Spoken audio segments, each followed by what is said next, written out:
Il femminicidio è una delle tematiche che purtroppo caratterizzano la nostra società contemporanea. Parlare in un corso di aggiornamento per giornalisti ha la sua valenza.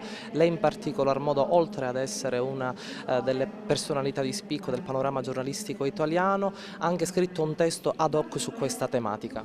Sì, ho scritto un libro che si intitola Il coraggio delle donne, che racconta 6 storie di donne. Alcune sono vittime di femminicidio, altre sono vittime di violenza, vari generi di violenza.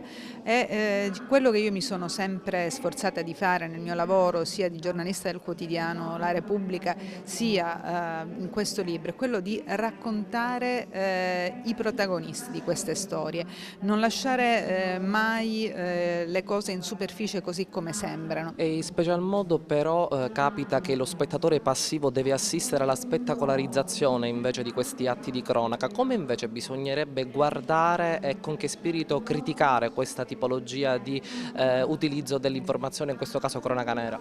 Ma bisogna essere sempre molto severi, io lo dico veramente con grande onestà, non c'è mai alcun motivo di sacrificare la dignità di una persona, soprattutto se è un minore, se è una donna, se è comunque un soggetto di violenza, alla sindrome da scoop. Purtroppo sì, tristemente questo fenomeno si chiama mediatizzazione e comunque esiste anche da parte di qualcuno, così si chiama il fenomeno scoptolia, che non è altro che purtroppo il fatto di essere quasi affascinati dal male, è quasi l'effetto finestra sul cortile alla Hitchcock, purtroppo, tristemente. Scoptolia è denominato dagli psicologi sociali questo fenomeno.